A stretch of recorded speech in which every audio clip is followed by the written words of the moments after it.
started. Do our best to be on time and be respectful of everybody's time. Welcome to the UBE Talk to Talk series. We're super excited to have you all with us.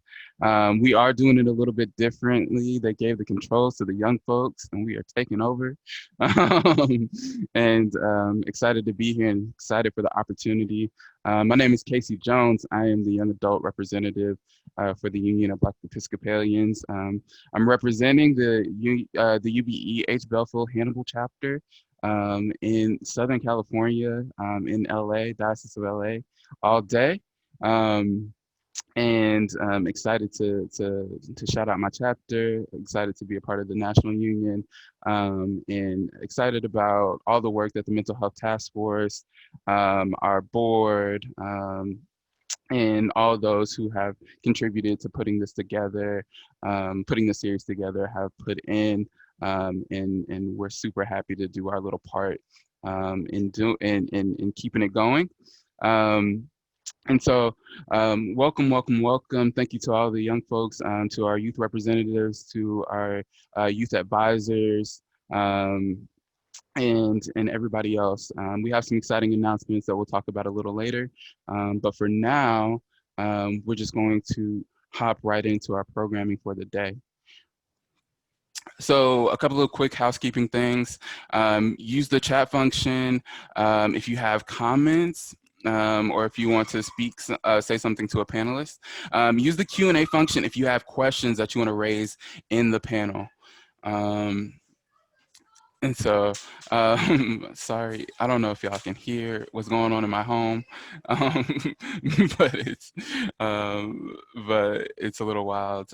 So I am doing what's called a service year as a part of Episcopal Service Corps. So I have 6 roommates living in a house, and so it gets wild sometimes. And I apologize in advance. But again, just a quick housekeeping. Use the chat if you want to speak, if you want to add comments, or if you want to speak to the panelists, or if you have questions, you can chat, and Mother Collins can help you with any technical problems or anything like that. If you have questions that you want to raise to the panel, use the Q&A function. You can also raise your hand, and we'll do our best to acknowledge those when we can. I will turn it over to Imani. Hello, everyone. My name is Imani Jackson. I am the National Youth Advisor for the Union of Black Episcopalians. I'm very excited that you all could join us today. So as you know, this season has been difficult for a lot of us, and it is very important for us to check in with each other. So please type into the chat how you're feeling today. We really want to take the time and allow this space to acknowledge how we're feeling and how we're coming to each other. All right, I love seeing all these 5s and 6s. This is awesome. All right, so as you continue to let us know how you're feeling, we really wanted to take a moment to start today with prayer. And so I'm going to borrow this from Teresa of Avila. The Lord be with you. May today there be peace within. May you trust your highest power that you are exactly where you are meant to be. May you not forget the infinite possibilities that are born of faith. May you use those gifts that you have received and pass on the love that has been given to you. May you be content knowing that you are a child of God. Let this presence settle into your bones and allow your soul the freedom to sing, dance. It is there for each and every one of you. And with that, I'm going to give it over to my youth reps, Andrew and Olivia Bolden, so they can begin to introduce our panelists. Thank you, Imani. My name is Andrew Bolden. I'm Olivia Bolden. We are the UBE Youth Representatives. Our first panelist of the day is Valerie Victoria Mayo. She is a first-year student at the Kentucky State University in Frankfort, Kentucky. Valerie intends to major in business administration with a focus in accounting. Valerie's home parish is Trinity Episcopal Church in Arlington, Virginia. The next panelist is Cameron Chase Scott. He's a second-year presidential scholar at Villanova University. Cameron intends to major in psychology and criminology and minor in business and peace and justice. Cameron grew up attending St. George St. Barnabas Episcopal Church in Philadelphia and is a member of the Philadelphia chapter of the Union of Black Episcopalians. We also have Miss Simone Monique Barnes. She's a director of family ministries at St. James Episcopal Church in Austin, Texas, and a member of the Myra McDaniel chapter of the Union of Black Episcopalians. She's originally from the Bronx, New York. Miss Simone earned her bachelor's in English and Literature and Criticism from the University of Massachusetts, Dartmouth. Miss Simone also holds a Master of Education in Arts Education from the Harvard Graduate School of Education. And with that, we will pass the torch to our panelists. Thank you so much, Andrew and Olivia. It's always good to see you all. So welcome, everyone. Welcome to our Talk to Talk. And that's exactly what we're going to be doing today, is we're going to be talking to each other. So without further ado, I would like to turn it over to Valerie and Cameron. And I'm going to ask you some questions and we'll just see where this conversation goes. And folks that are tuning in, if you want to comment, if you have questions, please feel free to use the Q&A or use the chat box, and we're happy to keep this going. So first, I want to hear about what's going on with you all in school. Are you at school? Are you at home? Are you in person? Are you virtual? Like, talk to me about what your life is like right now. Hi, everyone. As stated, I am Valerie. We are currently at school. I do attend the Kentucky State University. We are on campus right now, so we have some in-person classes, like my math class is in person, and then a lot of them, majority of them are virtual. So I get to sit in my dorm room and attend classes virtually, working on that now. So what is it like to go to your in-person class? Which class is that? You said, is it your math class, or what kind of class? Right, my math class is actually, it's about 20 of us in my math class, and we attend class inside of our auditorium, one of the smaller auditoriums. So we're still socially distanced. Our professor, she's on stage, so we're learning online, and then within that class, we also have in-person classes that do take place once a week on Thursdays. So. And what's dorm room like now? Like, are you all allowed to go out? Does everybody stay in their rooms? What's that experience like? Dorm life, I'm in a suite, so it's 4 of us, 2 on one side, we have a bathroom, and then it's 2 on the other side. Starting tomorrow, we technically can have visitors in here. However, they do have to take their temperature checks when they come in, and then their normal health screenings have to be up to date so that we know everyone coming in or out is safe. So we're all here together. Wow. So same question to you, Cameron. What's your school life like right now? So again, my name is Cameron. I'm at Villanova University, and pretty much my school life is kind of the same. I'm doing hybrid learning for the most part, which means that I do have a majority of my classes online. I do have my ethics class completely in person, as well as my chemistry recitation and my chemistry lab are also in person. I'm also living in suite life, but one of my roommates didn't even move in because he's doing completely online learning. So we did have that option.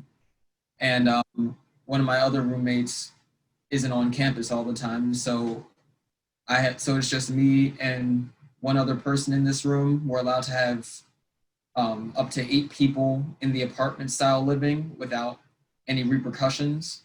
And we're still supposed to be socially distancing, having our masks on at the very least. And we're allowed to have visitors. I've had my family come up here a few times.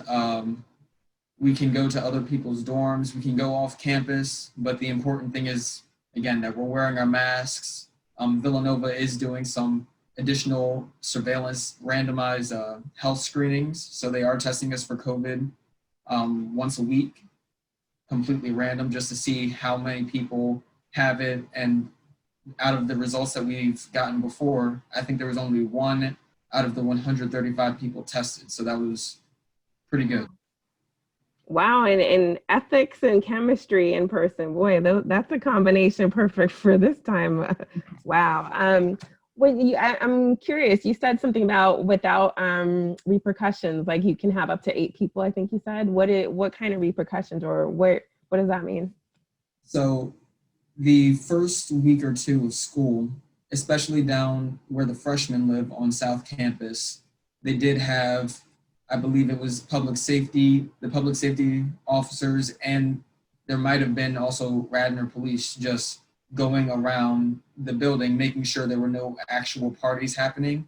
And depending on if you live in the suite life or if you are in a dorm, if you're in a dorm, you're only allowed to have 4 people over. But if you exceed that capacity, you are running the risk of being kicked off of campus, which they have done to some people. They kick them off of campus. They were not expelled, obviously, but they were forced to take their classes online, and I'm not sure how that works out with their room and board payments, but they are really cracking down. They're trying to keep this under wraps because we heard about a bunch of schools in the area like closing down or going all online. So we're really trying to stay on campus. That's the big thing. Wow. So how do you, I guess we'll go back to you, Valerie. How do you see that this pandemic has changed you or your college experience right now? As a freshman, I did miss out on a couple of senior milestones in high school. And going into my freshman year, it is a little different as far as like social events and in-person classes and building those physical relationships with people. So I'm finding myself have to like take precautions when going out into the world because it is a global pandemic.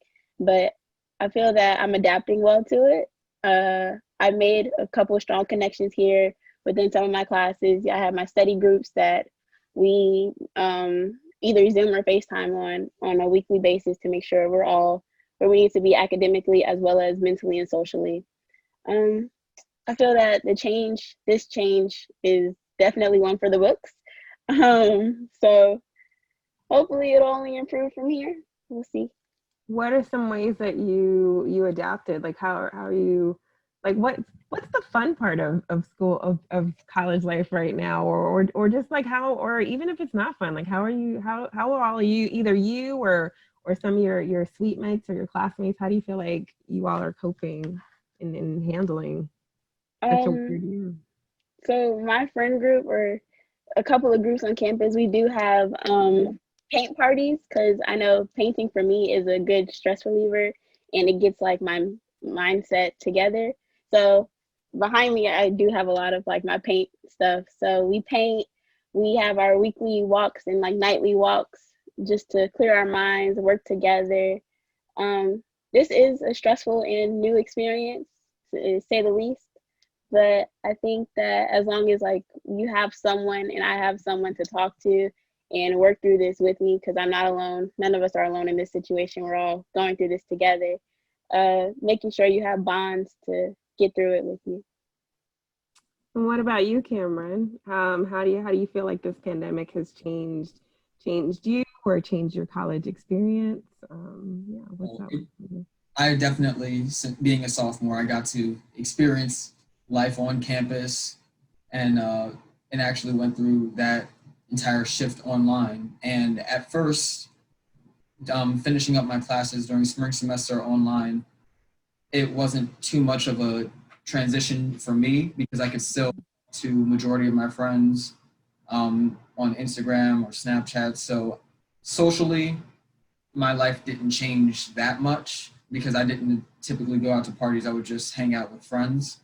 But academically, I really saw the shift over the summer because I took a multitude of summer courses in order to get my business minor. And so I actually got to see how difficult it was starting a class, trying to build a rapport with a professor and starting a class online, completing it completely online. And I guess that changed me for the better to prepare me for this semester in taking a majority of my classes online. But socially and with activities on campus, I'm still participating like to my normal level. I do hang out with some friends every now and then, obviously wearing masks. I'm part of two clubs on campus, Villanova Singers and the Villanova Judo Club. And so for the singers, we haven't had any of our practices or anything, of course, not yet. But I have been to some of the events that we have, just sitting around in our portable chairs because our school gave us portable chairs so that we could hang out outside and be socially distanced. But we got together a few times and just talked and met each other for the new members, just had a little social hour or hour and a half. And for my judo club, we're all online. So that's a little different, like just practicing on your own with the instructor just watching us. So that's kind of how I've adjusted pretty much. What would you say has been the most difficult about going to school at this moment in time? I would definitely say the most difficult part is keeping a routine, because it's so easy for me. My classes start at 11 on Tuesdays and Thursdays and 11:30 on Monday, Wednesday, and Friday. It's easy for me to say, oh, I'll sleep in until 11:25, get up, turn on my computer, and I'll be right in class. But the important thing, I try and always, before, like early in the morning, not early, but before classes, get washed, make sure I get up, go out to the dining hall, get something to eat, maybe exercise some before my classes start, and just trying to not fall into a rut of essentially being a hermit, just rolling out of bed, going to class, and getting back in bed, that kind of thing. Yeah. What about you, Valerie? What's been one of the most difficult things about right now? I would definitely agree with keeping a routine and maintaining a set schedule, because on my end, I have a 4:30 class, 4:30 and 5:30 class Tuesdays and Thursdays. Those are my only classes. And then Monday, Wednesday, and Friday, my classes start at 8 and they carry over to 5. So trying to make sure I'm staying up to par with what classes I have going on, set schedules on when due dates are, trying to stay physically active. Yes, that is a challenge that I am working on. There are calendars all over our rooms to make sure we keep each other up to date with what's going on too. Yeah, so it sounds like keeping a routine, which is, it's always hard to keep a routine in college, but I imagine that it must be a lot harder now with this pandemic, because a lot of your social things that you normally would do to maybe have your routines have been shifted a lot. We talked a lot about, or a little bit about what you've lost or what's been difficult. What's one of the things that you feel like either of you have gained? Like what is this pandemic or this virtual life or everything that's going on? What do you think you've gained? I found myself paying attention to the news more. Before this, I checked in every now and then, but socially, I do find that I am being more attentive to what's going on around me, both on campus and off campus. So I think social media is a large aspect of how I'm staying connected with the outside world, but also how I'm connected with like people on campus as well, because yes, we're all here together, or majority of us are here together, but we're physically separated, if that makes sense. And what about you, Cameron? What have you gained during this time? I think definitely I can echo that sentiment, just being in touch with everything around us. Like over the summer, again, being socially distanced and basically staying in the house, I restarted watching Washington Week so that I could at least stay in tune with what's happening politically in the nation. And social media is, again, really big help, just because I can get little excerpts, see what's going on around the country and around the world, and look into what's actually going on, do my own kind of research, and also just staying in touch with friends, because over the quarantine, I more or less reconnected or talked to more frequently a few of my high school friends that during the school year, we didn't really talk too much because of the workload or other things going on. So that was really helpful, actually, for me to build even closer connections that were already established. So it sounds like more social media, if you can imagine there being such a thing, right? Using social media more, but also listening to the news a lot. And so I guess this is kind of the hard question. What this summer that we witnessed a lot of instances of violence about Black people. There's been a lot of things on the news. There's been a lot of things on social media. There's been a lot of commentary, a lot of videos replying and response and a lot of things. And so what do you think, what particular incident maybe that happened resonated or really, I don't want to say moved you, but really impacted you, I guess, particularly during this year and this time, like since we all shut down in March? Do you want to answer, Cameron or Valerie, either one of you? Yeah. I could answer. Out of everything that's happened since March, I haven't had nothing new really has like re-stoked the flame inside of me in a sense, because it's already been like that for the past few years, honestly. The first event, there were two events I do remember vividly that just like actually upset me and took me out of my normal routine.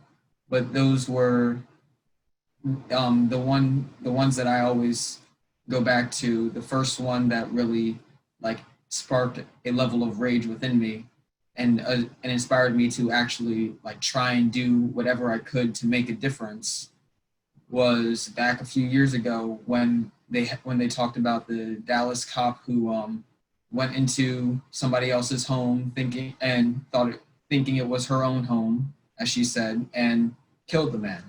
And then the next thing that sparked a kind of outrage in me was on social media. There was, I think, Miss Philippines from one year a few years ago, from I think maybe 2017. She recently said over the pandemic that she didn't know everything that was going on, but she essentially was saying just get over it, and that really evoked a lot of emotions from me, because typically I'm not a very outwardly angry person or emotional person, and when I see things, I'm more of a person who doesn't let the emotions flow over and actually tries to act or tries to raise awareness or tries to put forth some type of action. But those were the couple incidents that really like stopped me, put me out of what I was doing, whether it was work, whether it was posting on social media about different things, and just had me sitting there just thinking to myself, what is wrong? And just sitting there, yeah. So both Jean and sounds like Miss Philippines, or even just anyone that's just saying, get over it, or not holding space for you, holding space for all the feelings and the situation, right? Valerie, what about you? What incidents really impacted you the most? So I just moved to Louisville, Kentucky from our Alexandria, Virginia, excuse me. And so moving here, I was extremely hesitant, especially with the recent events such as Breonna Taylor's incident, as well as others happening inside of the area. So there have been many protests within Frankfurt as well as Louisville. So traveling back and forth, witnessing a few protests. However, there are peace gatherings that churches as well as community members are offering. So I feel as though the peace gatherings are extremely helpful. They're not only telling you, they're not really telling you what to do or how to feel or how to think, but they're advocating that there is someone there to listen as well, helping get through the times that we're in, especially with the police violence that has been happening inside of their community now, what I call my community. So making sure that we're there. Building on that, I'm really curious to know what it's like to be Black on campus right now. And I know that you're both in two very different campus cultures. Valerie, you're at a historically Black college and university, an HBCU, and Cameron is at a predominantly white institution. So talk to me about what's it like to be a Black student on campus right now? I could start with that. So on campus at a HBCU, it is like a huge family, especially with my campus being relatively small. It's roughly about 2,000 of us, 1,000 on campus and roughly 1,000 off campus elsewhere. I feel that at this current point, we're all socially aware of what's going on inside of our economy. And we have had many gatherings, and we went to a couple of the protests down in Frankfurt as a group, and some of the ones in Louisville. So we're all aware, and I think we're coping in our own ways, but we're trying to cope together in such a hard time. So we do have a couple of outlets, social media and social media pages that we have on our school. I'm part of the NAACP here on campus.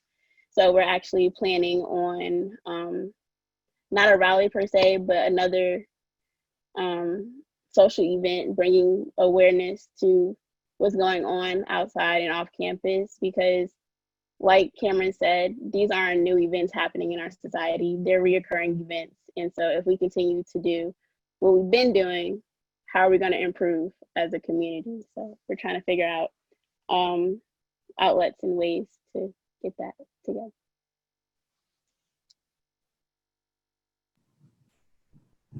Okay, so I'll go. Being on campus, I do have that kind of community. Like most of the Black students at least know each other. We talk to each other if we see each other. But besides that, like I'm typically the only one, like especially in some of my classes, like the only Black student. And I've been used to this since this has been the case since high school. But it is always, especially in my English class, because we've recently read 2 different pieces by Black authors shedding light on racism. And in my most previous English class, I've actually been the one like really talking and really engaging. And it's kind of, I guess, nice in a way just to be able to talk about it. And just, I'm a person who's really big on at least like educating others and letting other people know. And I don't blame people who are ignorant of situations if they genuinely want to learn and grow, as long as they're not willfully being ignorant. So in different cases about race, I'm pretty comfortable with expressing my opinions, expressing what's going on in the world to essentially help everybody understand the Black point of view.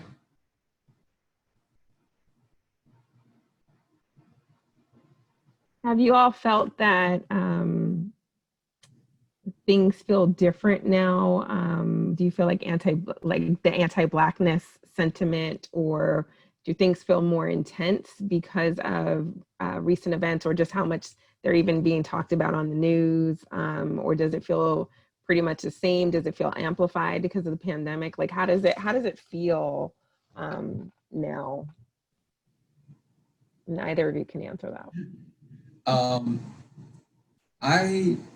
I haven't seen too much of the anti-Blackness on my campus, and I feel like that's a function of who I hang out with. And most of my friends are either Black or they are allies. So they won't, so they necessarily, well, I never see them actually talking about anti-Blackness, or they're one of the first people who if they're with me and they see it, they will call it out. And so I haven't really dealt with that too much or at all in the past few months or year even. I can agree with that. On campus, we are, as an HBCU, we are socially aware of what's going on. And I feel that we're all slowly taking precautions. We're not watching what we say, but watching how we say it and how we're conveying it to the public and to the outside world, so that it's not misconstrued in any way. Trying to be like openly clear about our stance individually as well as a group, to make sure that we're having a positive influence, especially in such a dark time dealing with our pandemic as well as social issues. So I see we have a question in the what do you call it, Q&A chat box there, and somebody wants to know, are you all voting in November, and what? Yeah, and I'm even curious, not just about you, but like, what is civic engagement like right now? Are they just going crazy with like, we got to get everybody registered to vote and we're going out to vote, or is everybody just kind of feeling like apathetic, or somewhere in between? Like, what's the whole feeling about voting and voting rights right now on campus? So I'll go. It's a pretty big movement, I will say. Like, I do see even random people, since Villanova is an open campus, a couple times I've been on runs and I've been stopped by somebody walking saying, "Hey, are you voting?" I've gotten so many text messages about it. And people are really, at least out of my friend groups and the people I've talked to, everybody's really like ready to vote. They want some type of change. They want to vote number 45 out of office. So that's the big civic engagement thing. And for me personally, I plan on voting by mail. I filled it out, sent it in and everything. So I'm just waiting to get it in my Villanova PO box. But if somehow or another something goes wrong and I don't end up getting it, I did something like this last year where I forgot to sign up. And so the Monday before, I went home, and then the next morning voted and came right back to school for class. So I'm definitely planning on voting one way or another, either in person, but preferably by mail. And I will do everything in my power to make sure I'm voting, make sure my voice is heard. So me personally, I just turned 18, so I am a first-time voter. So yes, I am going out to vote this year. We have had virtual conferences as well as Zoom meetings to help people on campus sign up. We've done a couple yard events on campus to help people sign up. Our school's library actually happens to be one of our voting polls, so we're all here and have it accessible to vote in person. And then if not, we're advocating that you do send your votes in. Every vote counts. All voices will be heard. So we want people to be aware of your options and to take those into consideration when voting this year. Because like Cameron said, we do want a change to happen this year. So. I'm really curious, like, what gives you all hope right now? Like, what inspires you? What gives you hope? Personally, I feel in past situations like these, never to this extent, but like these, specifically with police brutality, we've overcome it before. It's just now that it's reoccurring, we need to jump over that hill again, but try to prevent it from happening in the future. So I feel that there's hope as well as like, oh, stand still at a wall so we can jump over that hill. It's just, how are we going to improve in the future is where I currently am.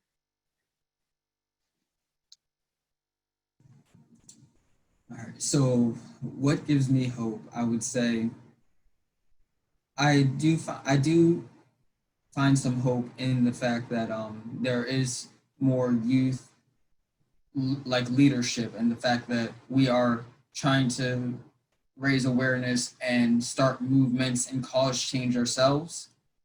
But but also another thing that really one of my main sources of hope is the fact that I feel personally like I cannot fail, because I want to in a sense be I want to be the change that I want to see. And so and this is also through my entire like church community and my family. Everybody has always encouraged me to do what I want to do, be the best that I can be. And that expectation like really is a driving force for me, because I feel like I cannot fail, because I'm not only letting myself down, I'm letting down my community. And so and so I'm another like real major source of hope, because I feel like that like I have hope that I can succeed and cause a change, and it's kind of both feeding into each other in a sense. So yeah. So speaking of church, so Cameron, you just shared about what the church or your church community maybe has expectations from you. But I'm really curious to know, what expectations do you wish in for the church or UBE or the adults in your life? Like, what is it that that you wish that they understood about what it means to be a young person right now, what it means to be a student right now, or what are some of the ways that the adults in your life, the church in your life, can show up for you and or your peers? I think the best way for like the church in my life to is just to show up, like, and not be silent on these issues. I know there have been some events over quarantine, obviously, at my church where where a few of us, maybe like 4 or 5, went out and we put up Black Lives Matter signs all over the churchyard. And there was actually a protest also happening a few blocks away that same day. So we got to see people walking towards the area where the protests were supposed to be as we were putting in the signs. And that's just the big thing for me, is not being silent, showing that I'm part of a group that cares, that wants to fight for what is right. And I know the Episcopal Diocese of Pennsylvania, I know, is putting together a little video to like talk about Black Lives Matter, and they interviewed me for some of the answers. And that really means a lot to me, just to see like it's not just an implication or just assumed that, hey, because we're a churchly organization, or because we're the Union of Black Episcopalians, that we obviously stand for this. I prefer seeing the actions actually occurring, and it means a lot to me. Even my club at Villanova Singers, they got together, like, we donated as a club a certain amount of money to Black Lives Matter, and that really stood out to me, not just because I assumed that because of how they act towards me, that they're all like great people and agree with the sentiments, but seeing it actually happen had a really positive effect on me. And so that's the biggest thing, just not being silent, doing something. It doesn't have to be like donating money, just like promoting different events, doing something along those lines, just actually acting. Yeah, so making their witness out, not silent and not invisible, but really witnessing and speaking out loud about what they're thinking, feeling, and doing. What about you, Valerie? A lot of adults, either inside of my church life or outside, have been very cautious about me being on campus and out and not home specifically during this time. So I do want to emphasize that it's okay. Things are, the inevitable is bound to happen. However, it's about how we handle it. So if we handle it together, as a church family, I feel that we'll be able to get through anything. So having like a voice to talk to, depending on whatever situation you're going through, and being there for each other. I just want to emphasize that you are not alone through whatever situation you're going through, no matter who you have in your corner. So me personally, I do rely on my church family heavily. They're a good voice and outlet that I can say I have.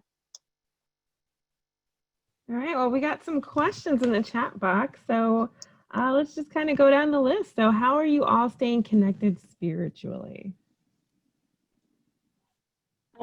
Recently, I have began an internship, and we are currently talking and discussing a Howard Thurman book, and we are going to start our web conferences this coming Monday, so tomorrow, I believe, and we're discussing how it's his meditations and how the inevitable is bound to happen, but at the end of the day, it's based on how we're handling it.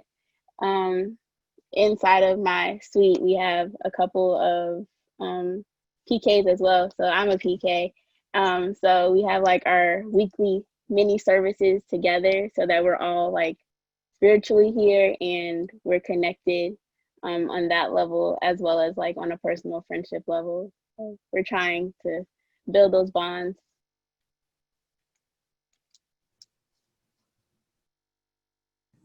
So for me, I'm just praying. Like that's the biggest thing for me. I do have worries with everything that's going on in the world. Obviously, I'm worried about. Even if it's irrational, I'm worried about my family's safety. I'm worried about my friends, and so I'll just take some time when I'm supposed to be doing my homework. Just take some time and pray. But also the fact that I go to a Catholic institution, they do still have a few church services that happen outdoors and socially distanced, and occasionally I might go to it and join in, and that's kind of my connection to like being spiritual in my religion. And I know you all have touched on this a little bit, but one of the questions in the Q&A is, what is the role of church at this point in your life? So what is the role of church at this point in your life? The role of church, I think it's another pillar of my identity at this point. Like if I'm in a IGR class, which is an intergroup relations class at my school, and basically we get together once a week and talk about different identities. Last year I was in one about socioeconomic status. This year I'm in one about gender. But the big thing, they ask you to identify yourself. And being a Christian, being an Episcopalian is like one of my like opening statements. It's become a part of my life in a way that I feel like if I lost the church, it would be very devastating to my identity as a person. So I would say it's a pillar of who I am, a pillar of the stability in my life. Like obviously there's my family, there's my Black community, there's everything that makes me. And so church at this point is one of those factors that makes me who I am. I would say the role of church in my life is to be a positive, uplifting, safe space, especially now more than ever. I feel that with our church Zooms, because my mom's church, she's currently doing like weekly Zooms on Sundays, and they're switching off who gives the sermons. So I feel that just having a outlet to go and listen, to join with people with a like-minded sense of understanding of what's going on spiritually, is extremely helpful. I find a lot of joy in attending services on Sundays. Sometimes it is hard to get up, not gonna lie, but I do try to make it my mission to attend service, at least one of the two. So just being like a good safe space. So keeping with the church question, someone wants to know, have either of you applied for a scholarship from the Episcopal Church? Yes, I have. I've applied for 3 to 5 of them, honestly. I think I received 3 of the ones that I know for sure. 2 being with the Diocese of Kentucky, I believe, and then 1 being with the Diocese of Virginia. So I am extremely thankful and grateful for those.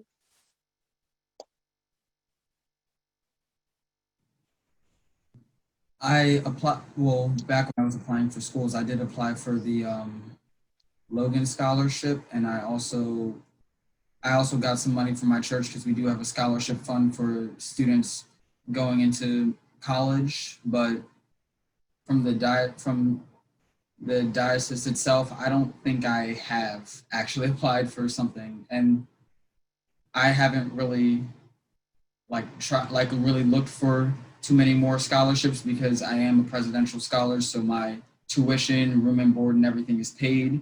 I have completely full rides, so I probably would have looked into more scholarships, honestly, through the church and through other means, but because of my full ride, I haven't really looked out for that kind of stuff.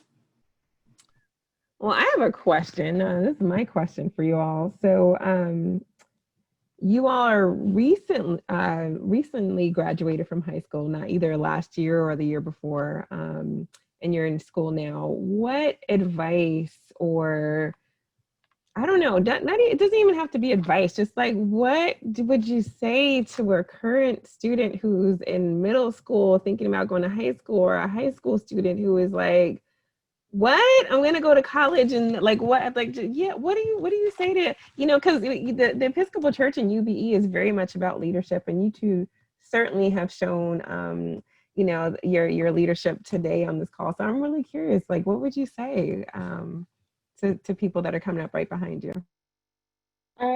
Specifically with high school students, I know it's extremely hard now, trying to find that branch, especially towards your end of high school. This is a very challenging time, especially with many things being virtually. So just make sure you are building those bonds with your teachers, whether it's through email, set up office hours. I'm sure many of them offer those, so make sure you use your office hours. They're extremely helpful. As far as friendships and bonds, social media is a big part, as well as if you're in your classes, make sure you take advantage of being aware of who's in your class so that you can build those groups inside, either for the class specifically or just to build those bonds.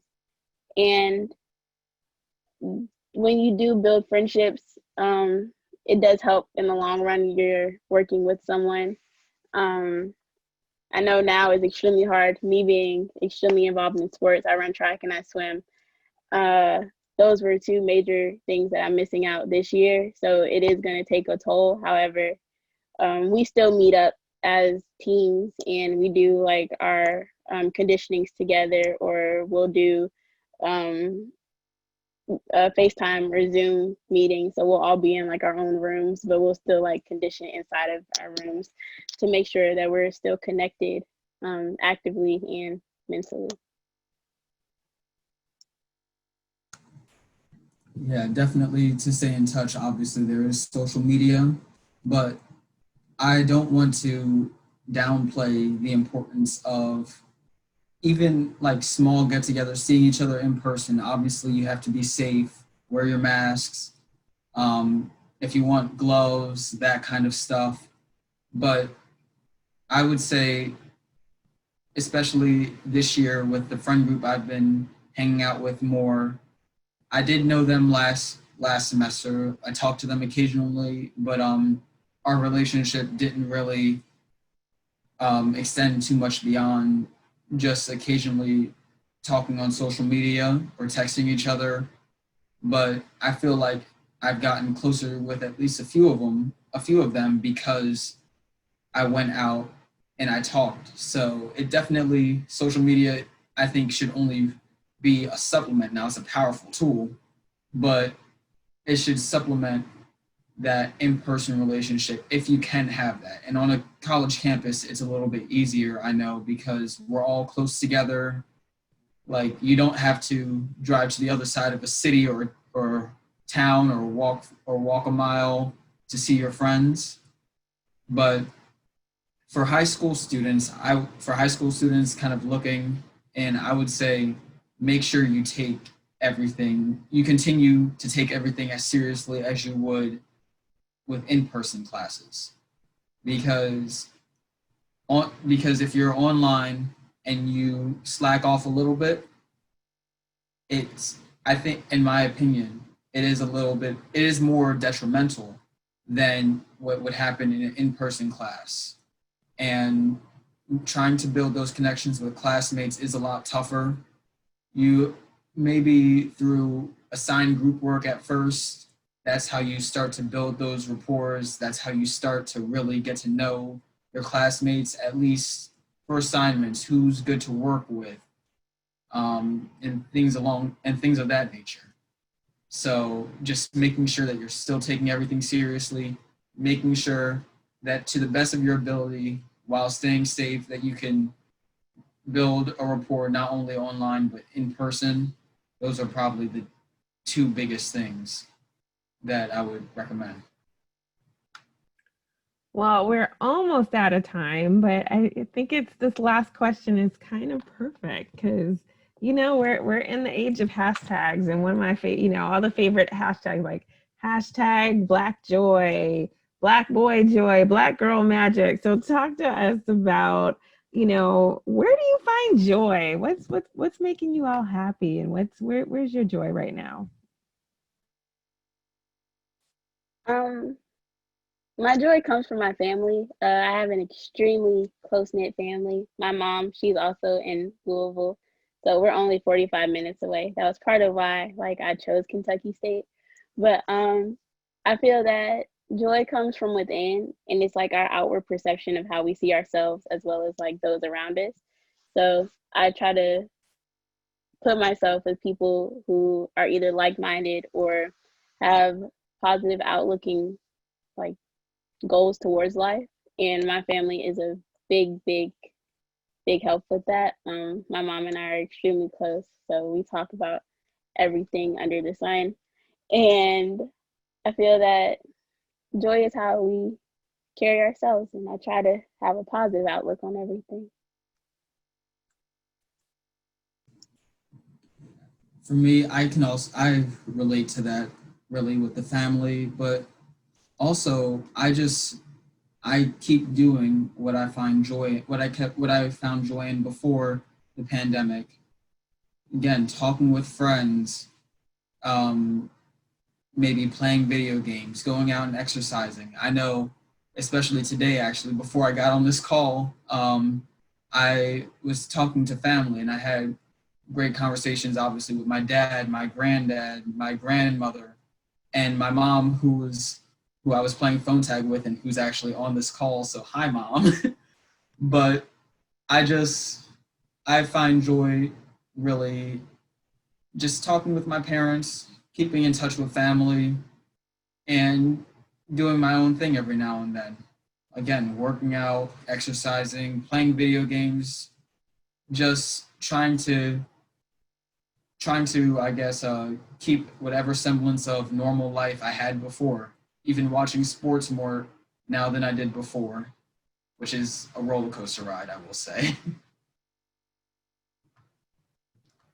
So we're about out of time. I did see an important topic that came up in the chat before I turn it over to Reverend Kim, and that are there supports or mental health or counselors or therapists? Where do you go when things have become too much, or some, we're dealing with a pandemic. Some students might be dealing with the loss of a family member or friend. Are there resources that are available on campuses, on college campuses, for those of us who are not on college campus right now? Yeah, so first I want to say I'm very sorry for your loss. And on college campuses, I know at Villanova, they do have meetings with counselors that you can set up. I also did experience the loss of a family member back in April. My grandfather died, not from COVID. He died of old age. But it's what my biggest support system is, my family. Like being able to talk or grieve or cry with my mom and dad, and like just being able to talk to them really got me through that time. And so even though I do have resources on campus, my number one source for any type of emotional strife that I'm going through, I always will go to my parents, my family, and certain friends, depending on who I'm comfortable with talking to about a certain situation or things of that nature. So yeah, family is probably the most important thing in my life, and that's what gets me through it. I can definitely agree to that, Cameron. We do have outlets and counselors on campus. There are quite a lot. We also have school nurses stationed on both the east and west wing of campus. So there are outlooks with that. However, I'm not very vocal when it comes to like emotional feelings that I have, but I'll rather listen and I can support others before I can talk about how I feel. So I would rather talk to either my family or like a close friend before I do use the campus help, but they are there if needed. And can I also just add one more thing? Because I just remembered, actually, last year, there was somebody on campus, on Villanova's campus, who died. And then this year there was somebody else too. And so the school will send out an email addressing if anything traumatic happens on the campus. Obviously they won't say who, and they will send out an email saying if there's any resources to talk to. There's also a good person to talk to would be an RA if you want to bring to light that you're having some type of issues, and they will direct you to the proper people to talk to or be there for you. So that's just another little tidbit I wanted to throw in. Thank you for that helpful information. And I want to say thank you both. This was an amazing hour that we spent together. I think we learned a lot, we shared a lot. And I think that even normalizing what the experience is, you two have really lifted up other students and families and church members around the country, and probably even around the world, whoever tunes in or watches our rebroadcast, of just normalizing the experience. So even that can be a really helpful coping tool and a way of just acknowledging what we're going through. As Cameron and Valerie both acknowledged earlier, just sometimes just even naming it is so important, right? And just speaking it and making it feel like it's a visible thing. So I want to thank both of you for doing that. And with that said, I'm going to turn it on over to the Reverend Kim. Thank you. Thank you very much, Simone, and a special thank you to Cameron and Valerie. What an extraordinary, precious, and rare gift you've given us today. To be able to sit and listen to you as you share with us your experience. This is what UBE tries to do, and let you know how important your voice is, how much your lives matter, and to do whatever we can to support you. So thank you for taking the time to be with us today. I want to also acknowledge and thank all those members of the YAYA, Youth and Young Adult Committee, who have facilitated being able to offer this program. Casey Jones, the chair, Imani Jackson, also Andrew Bolden, Olivia Bolden, Jalen Jones was not able to be with us, I believe, this morning, but also Simone, who was our facilitator. Thank you, one and all, for the support in making this Talk to Talk session happen. Talk to Talk, as you know, happens every third Sunday of the month. We'll be back on October the 18th with the next offering of this series. And we invite you and encourage you to watch your email. If you're a member of UBE, you should be receiving the emails and watching the website for the notice of how you can register for this event. We do want to take a moment just to recognize a few special guests that are with us in our audience, including the Right Reverend Diane Bruce, who's Suffragan Bishop of LA, Louise Hannibal, who's president of the New York City chapter, Annette Buchanan, the immediate past president of UBE, national president, Reverend Sheldon Hamlin, who is a member at large on the UBE board, Aisha Matupe Johnson, who is the second vice president, and Guy Lemus, who is the first vice president on the national board, Lionel Broom, who's the former regional director, I believe, of the Mid-Atlantic region, Lou Coach Glosson, who is the former West regional director, and also I think I might have gotten them all. Mother Collins, is there anyone else to add? I will add Mother. No, Madam President, we're good. Thank you so much. Thank you. I will add Mother Collins, who is our technological assistant here, supporting Casey Jones, who spearheaded all of the offering that you saw today. So let's close ourselves out, if we may, with just a brief word of prayer for all schools, all students, and particularly our young students who have been molded and shaped by this Union of Black Episcopalians. Let us pray. Heavenly Father God, you bless us with the gift of children. We ask you, O Lord God, that you watch over all of our young people, from the youngest up to the oldest, and that you protect them, O Lord God, with your grace and your healing power. We ask that you give them inspiration, wisdom, and motivation. Fill them with the enthusiasm, passion for life that will enable them, even in these difficult circumstances, to persevere and to hang in there and to achieve the goals and the mission and purpose that you've established for them. All those that serve them, O Lord, as they continue in their educational endeavors, grant your grace upon them as well. And then, O Lord, for us who may be of a more distinguished age, grant us the grace, O Lord God, and the willingness to be open to what our young people are saying to us, to be the example that they're looking for, to be the support that they need, and to do whatever we can to help further them on their journey. All this we ask and we pray in the blessed name of your Son, Jesus Christ, our Lord, who stands with us and promises never, never to leave us. In his name do we pray. Amen. Amen. Thank you again for joining us today. Casey, do you want a closing word before we depart? No, I don't have any words. Thank you so much for being here. I appreciate you, and a special shout out to you, Mother Kim, who have gone through a lot in the past couple of weeks and are constantly doing and working and doing all of the heavy lifting for all of us to do the things that we do. And we thank God for you and thank God for moving through you to do the work of the union. Thank you, and let us go in peace to love and serve the Lord. Thanks be to God. Thank